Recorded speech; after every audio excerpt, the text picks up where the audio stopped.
Welcome, everyone who's joining us online. We have the Syversons with us in person. Thank you for being here. It is just a strange time with Omicron and now the windstorms that hit Claremont. So for those of you with us, congratulations on having power and having internet.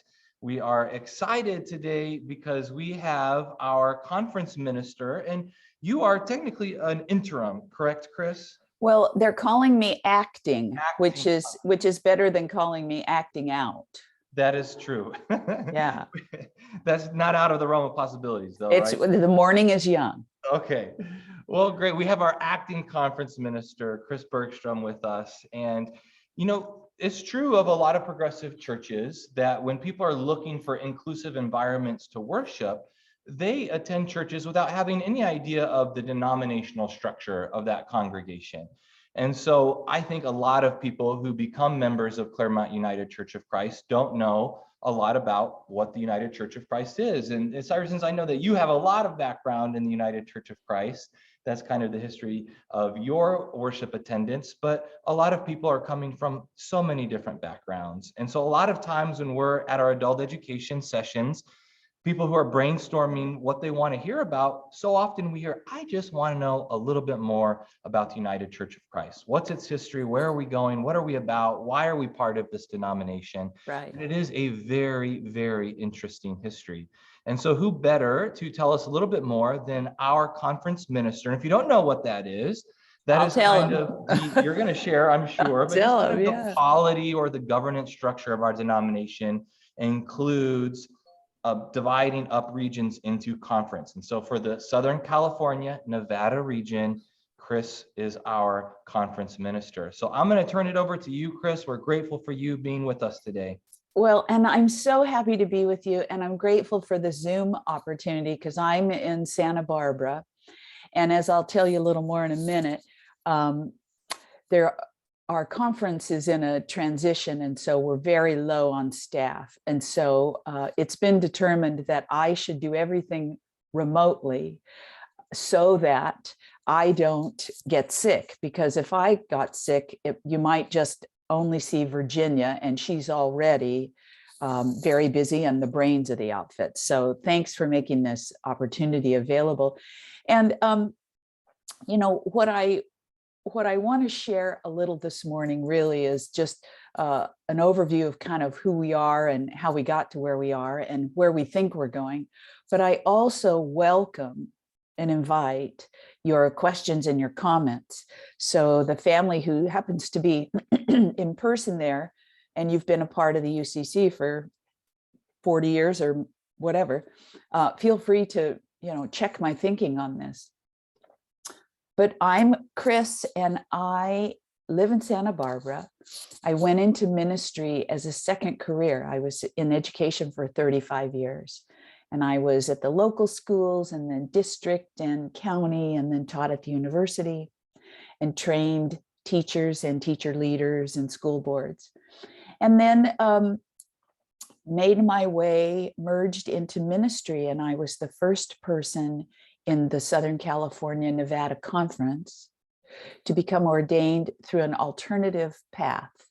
And so what that means is you go in sort of second career, and you go in a different manner than the sort of straightforward, go to college, go to seminary, and that type of path.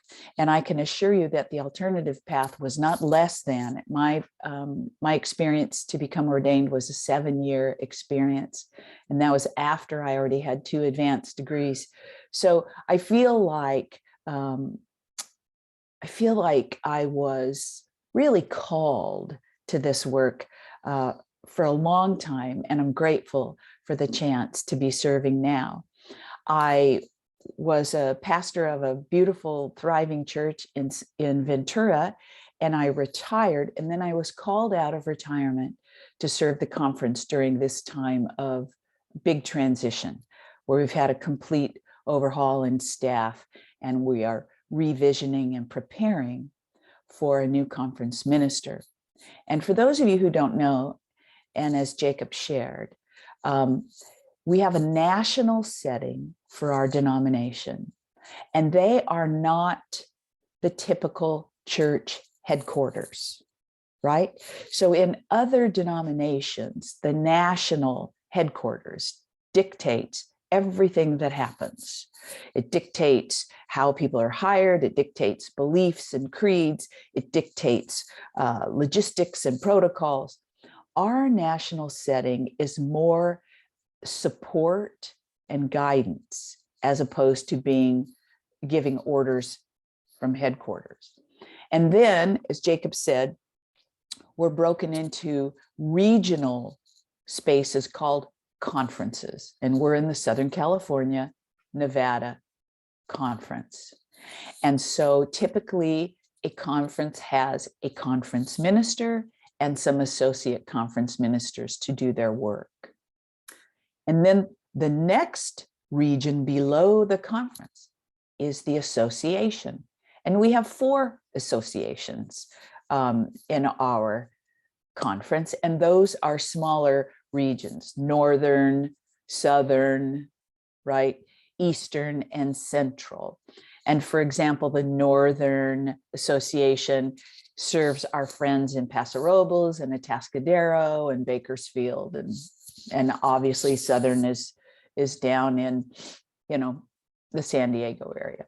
So those regions, the associations, have the responsibility to care for pastors and to grant standing or licensure to ministers who want to serve.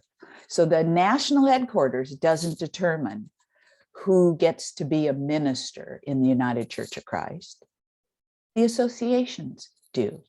And those are filled with committees of people like you and people like Jacob, lay folks and clergy folks who work with people who are on their path to ordination. And at the conference level, where I am, we again provide oversight and guidance, but we're not the boss of the churches. We're not the boss of the pastors. We strive to support them. So if you go from national to conference, Southern California, Nevada, excuse me, and then you go to association, which is a smaller region, then finally you go to the local church. And the local church is the heartbeat of the United Church of Christ. The local church has autonomy to make decisions about whom they hire. They make decisions about how they worship. They make their own decisions about property. And we've seen that this morning, right? Jacob was telling us that you all are launching a capital campaign. Those are your decisions to make because we are congregational, which means the congregation in community makes all of the important decisions about who will serve you, how you will care for your building, how you will address your finances, what your outreach will be, what your mission statement is, and how you will create a governance structure. We give advice, we give support, but at the end of the day, you at the local church have all of the autonomy because you are the people who make up and support the church in Claremont. So that being said, you know, the United Church of Christ has a very rich, interesting history. And I'm not going to teach you the history of the UCC in 10 minutes, but I do want you to know that there are some lovely resources and lovely stories about who we are and who we were on our way to becoming who we are. There's lovely stories on the ucc.org website, ucc.org. And as you scroll through that, you will see that on our way to becoming who we are now, we have included and been influenced by so many forebearers. I like to tell people that throughout history, whenever there was an opportunity to be more inclusive, to be more progressive, the United Church of Christ always took that path. We often open our services with the statement, whoever you are, and wherever you are on life's journey, what? You're welcome here. And that is more than a motto. That reaches all the way back into the bedrock of how we became the United Church of Christ. We have always taken the path to being more open, more inclusive, embracing what our forebears, Pilgrims and Puritans, said, that there will always be more truth and light to come. And so I heard someone say that trying to plan your future but ignoring your past is like trying to cut flowers in your garden and expecting them to grow. So as we look at who we are today and where we're headed, if we look back to the German evangelicals and the Japanese American Congregationalists and the Chinese Congregationalists and the Armenian Reformed and all of these people who have shaped our history, we know this, that we will always choose to be more inclusive, more encompassing of the Spirit. We will always set more places at the table. We will always do more to promote justice and peace. We just know that. That's who we've been. That will be who we are in the future. I was listening to a speaker the other day who said, it was an online session, and the person said, raise your hand if you think we'll have less technology in the future. And nobody raised their hand, because technology is, well, look at what we're doing this morning, right? So I think if we were to translate that to the United Church of Christ, we could do the same sort of thing. Raise your hand if you think we're going to be less affirming. No. Are we going to be less inclusive? No. We are a denomination. Again, more than a motto. We are a denomination that believes that God continues to speak to us through our experiences, through the people in our lives, through the revelations that come to us through spiritual, social means. And that's what's exciting to me about the United Church of Christ. You know, I just have to say, I don't know if Jacob's still in the room, but I believe that people in our lives, people are the ambassadors for a church or a faith community. People are like the finger pointing to the moon, as the Zen Buddhists say. People point us to God in our experiences. And I was talking to Jacob the other day, and as I said, our conference is in a time of trial and transition right now, and so it hasn't been easy. And Jacob stopped talking about what we were going to do this morning and paused and said, well, is there anything I can do? to help you. And I thought, yeah, he is an ambassador for your beautiful church. He is an ambassador for the United Church of Christ, making more space and making more room to be helpful, to be supportive, to look beyond what is to what might be. So the United Church of Christ is an active, evolving faith community. And I'm wondering if we could pause for just a minute, and it might be a little bit awkward with the Zoom interface, but I'm just wondering if there are things you think you know about or you've learned about the UCC from your time at your church, from your time in the denomination, from your experience with ambassadors like Jacob and Jen.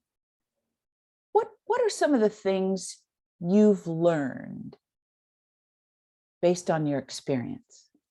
And I'll just ask you to unmute and share them out.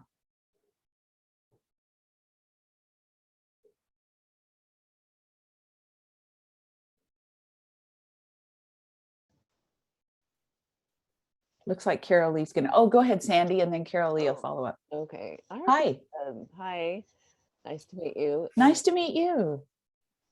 I think that this church is very accepting of everyone, and it's kind of unlike most churches I've been to. It's really wonderful. I really appreciate Pastor Jacob and Pastor Jen, because they really live in the moment, and they really see what's going on around us and how they can really help people. And just I think when COVID-19 hit, and everyone was in just such a different place than what had occurred before in their lives. For example, a lot of people lost their jobs, and it was just a very different time. They really stepped up in so many ways. When they would have like events where people would meet at the church, they would offer people, if you can't afford to, have lunch or something, they would, give money so that people could have lunch. Or Sure. they just provided a lot of fun things to do. Because, and even now we're isolated again with the surge. And like next week, Pastor Jacob's going to do a trivia where we get to have some social interaction, because nice. a lot of us feel like hamsters, and then maybe a lot of us had hamsters when we were growing up, but you just see the habit trail and you're kind of stuck. Right. So this church is really wonderful. Thank you. Oh, thanks for sharing that, Sandy. And I see the comments in the chat, and I'll get to those in a minute. Thanks. Carol Lee, were you going to say something? Okay. All right. So Sandy, thank you for sharing that. I have to say that I'm not surprised by your experience and your characterization that, and Pastors Jacob and Jen are living their faith in a way that is relevant and authentic. Their goal is not to get more people to join the church. Their goal is not to get more people to give money to the church. Their goal is to be the church by serving people and supporting people. And when you characterize that as living in the moment, accepting of everyone, not so they can change you, but so they can love you. And we believe that that was the life example of Jesus. We believe that Jesus would have always had another placemat to put at the table. And so what you're seeing is certainly the goodness of your pastors, and they are reflecting the foundation of their faith, which is not to, make a cathedral with the most people in Claremont. Their life work is to be with you, walk with you, serve and support you, and to live in the moment, to be aware of what people's lives are like, to be accessible. And that life example, as I said, is they are being ambassadors, drawing people not to themselves, not to their special church, but to something bigger and beyond themselves. Thank you for sharing that. And I see in the chat, Sandy, that you said, do the United Church of Christ churches ever help each other financially? Well, there are, at the national level, there are structures in place there are grants available for churches in need. There are innovation grants available. But I can tell you my story quickly. I was the pastor in Ventura when the Thomas fires hit, and 500 houses around our church were burned to the ground, many of them congregants. The fire miraculously stopped at our front door, but we had smoke and ash damage. And the first phone call I got was somebody from the national UCC office in Cleveland, that they had heard on the news that the fire was in our region, and they called to see if we needed any help. And at that point, we didn't know if our building had sustained the fire, because we couldn't get up to the hillside. What happened in the months afterwards, Sandy, is that churches from all over the country sent us checks, $100, $25, $500. So there are formal structures, and there's also the sense of community larger, that we are part of each other. One of the most influential prayers that people cite from Jesus is that they may be one. And at that moment, boy, we felt that. And Carol Lee, you make an excellent point that the UCC, the United Church of Christ, fights for social justice. We are not about creating a comfortable clubhouse for Sunday morning coffee and happy thoughts, right? The gathering on Sunday morning is so important to encourage us, but that is not the end. It's a means to an end. And that the means to the end encourages us, becomes a catalyst to fight for social justice, not because it's popular and hip, but because we use the life example of Jesus. We know that the early church, created in the example of that life, always fought for those who were on the margins.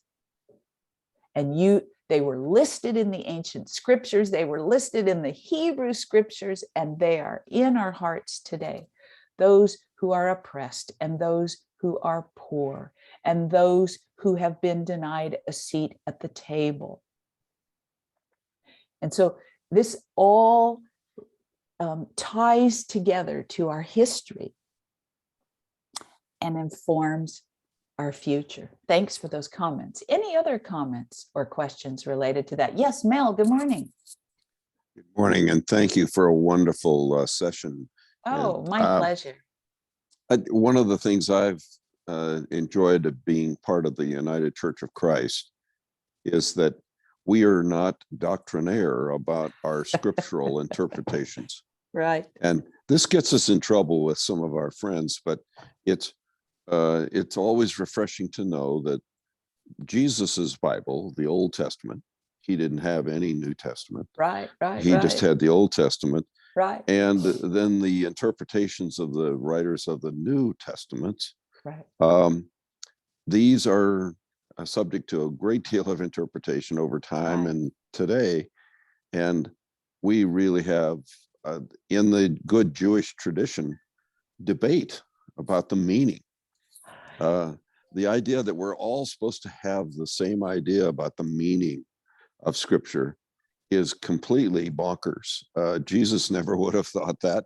And why we in the Protestant tradition or the Catholic tradition think there's only one way to think about Scripture. That's one of the joys of being part of the UCC. Yeah. Oh, Mel, thank you for sharing that. You know, I see the UCC, the United Church of Christ, as doing this. I see us as always trying to open ourselves up to new dimensions of truth, to new people, new ideas. And I know that there are some faith traditions that do this, that want to funnel to a particular certain creed or doctrine. And I understand that. I'm grateful for this because I believe in life and in faith that the more we open ourselves to the experience of God, the immeasurable experience of the divine and the holy, the greater the good for the world. And like you, Mel, I often think about the Hebrew scriptures, Jesus's Bible, right? Jesus's culture and teaching. I think about those rabbis sitting around, pondering, discussing, debating, arguing over what something might mean. And for us to create an environment, like Sandy said, that welcomes everyone, you know, like our opening statement usually on Sunday mornings is whoever you are, you're welcome. For us to open up and welcome the diversity that the Creator created, I think is a beautiful testimony to what we call as our faith and how we make our way by walking. Thank you for that. Anyone else, a question or a thought?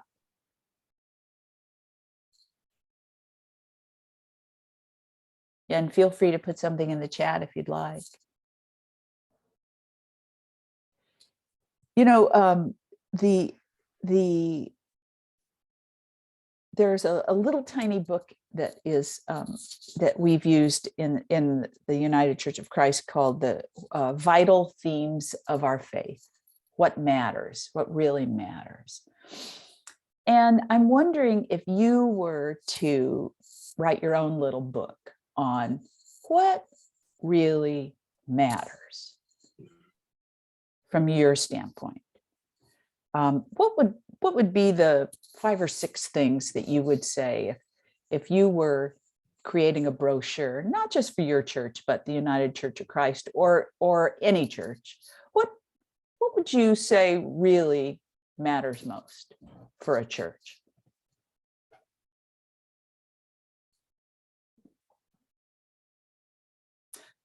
We had this conversation when we thought our church had burned down.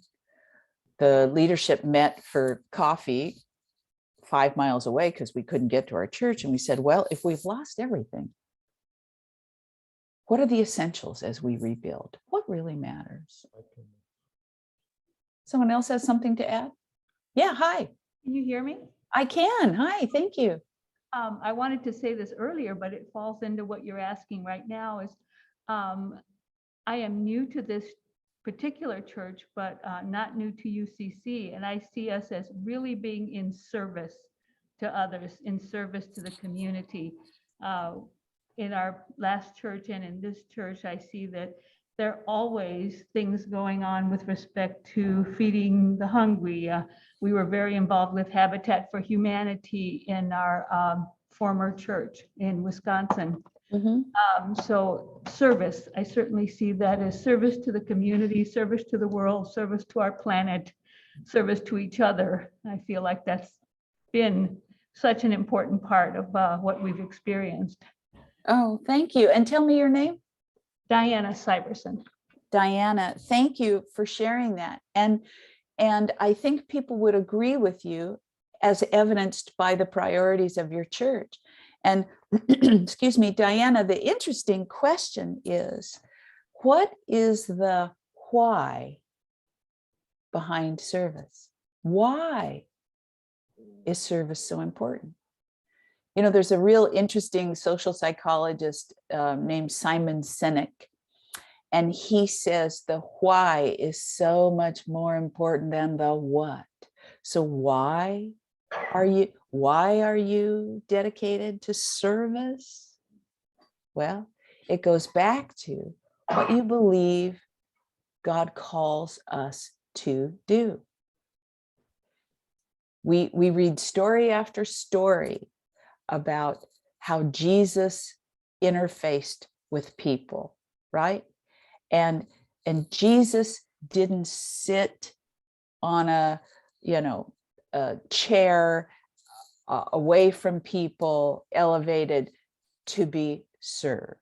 Jesus modeled service, goodness, sharing, giving to others. And so we try to follow in that example. So thanks for that.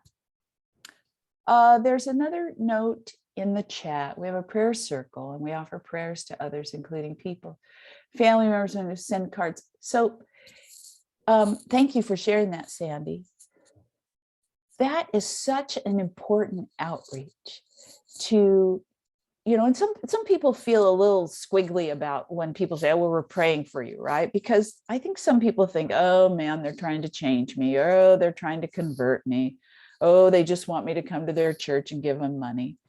And you can share with them the why behind why you pray for people, why you send note cards of encouragement. Because those notes of encouragement are on somebody's refrigerator, or they're using them as a bookmark.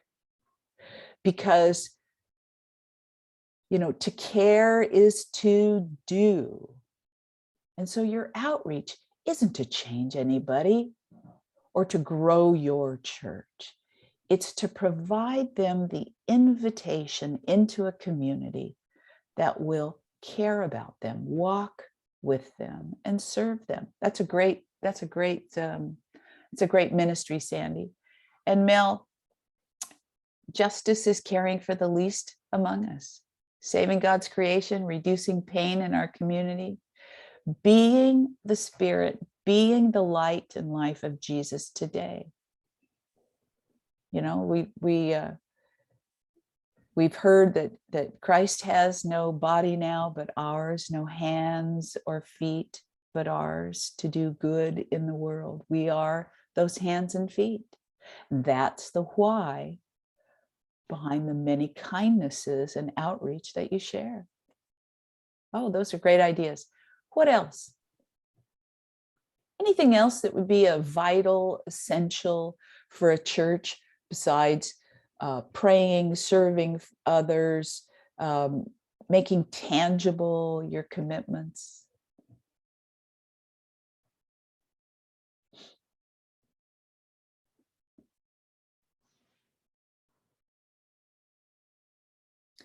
Let me share with you what. I'm sorry to interrupt. Please. I wanted to add one on, but I'm on a walk and I couldn't see with the glare. It's speak. okay, Julie. I'm glad you're with us. So just go ahead and tell us. I would say my must-have, because of where I have come from, is that church should be a place for healing people, not hurting people. Oh, thank you for sharing that. And I remember, Julie, standing up early on in my pastorate in our church, looking out at people, a lot of people who looked like me, right? I mean, I was coloring my hair at that time, but a little gray hair and a older, and because the United Church of Christ is a fairly new denomination, we were, really created in 1957 out of some other mergers. I asked people to raise their hands, and I said, how many of you grew up in the Congregational church or have only been a part of the United Church of Christ? And it was there were 150 people in the room, and it was, maybe 3 or 4. Then I said, how many of you came here as refugees from another faith tradition?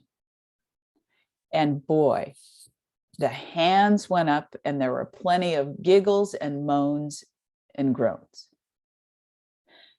We find ourselves, as Julie shared, we find ourselves where we are today with a history of, sadly, church or churchy people or people who call themselves Christians or who claim the name of something.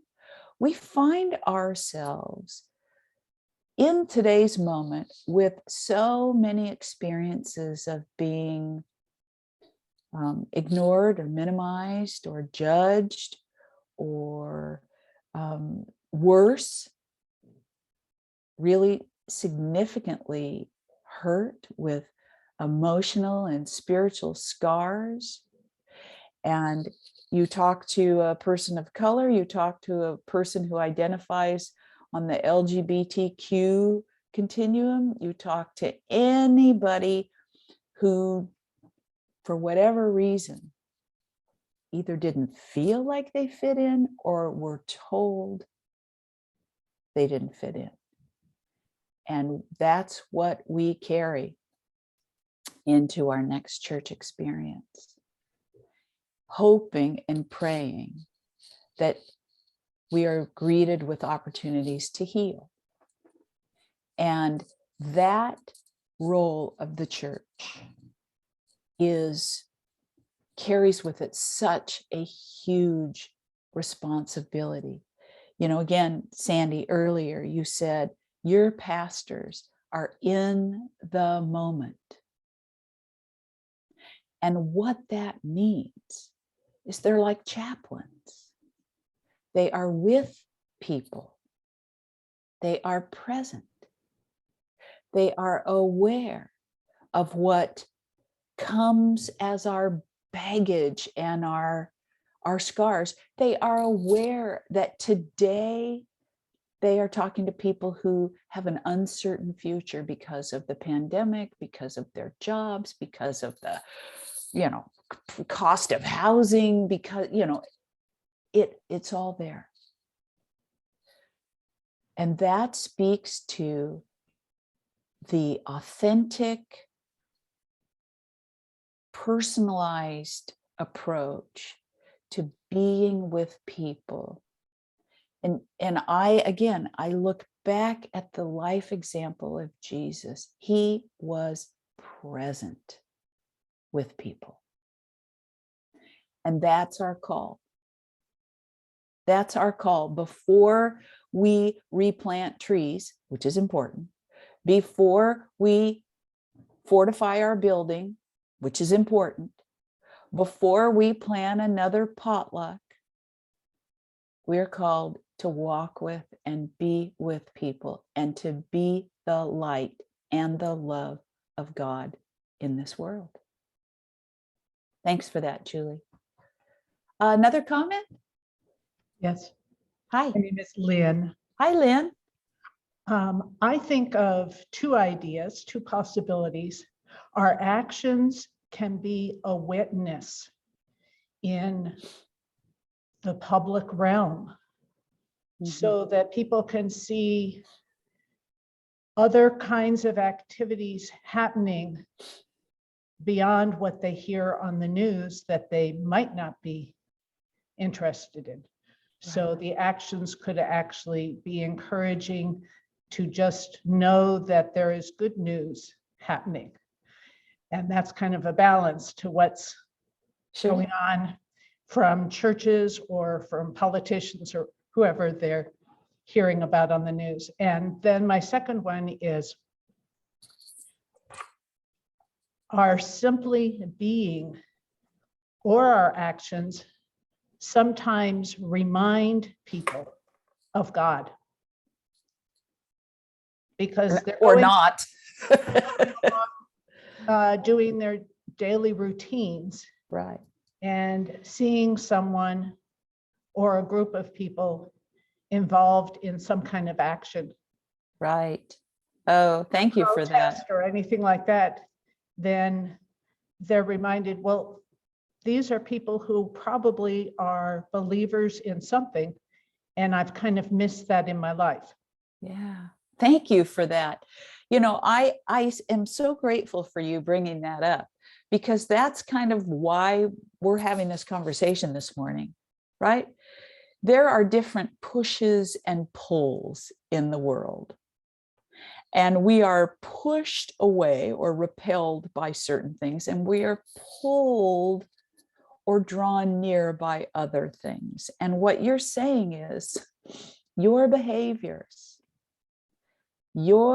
how you make your way in the world can be part of the good news story, right? Again, being the hands and feet of the divine here, reaching back to the ancient prophets who warned us that it's our right and privilege and call and witness to care for the least among us. So thank you for sharing that. And as we draw to a close this morning, I had no idea what we were going to be doing or who I'd be with this morning. And I am so grateful for the opportunity to meet you all and to spend this morning with you and to talk about something that matters, not to toot our own horn, but to be reminded of our call.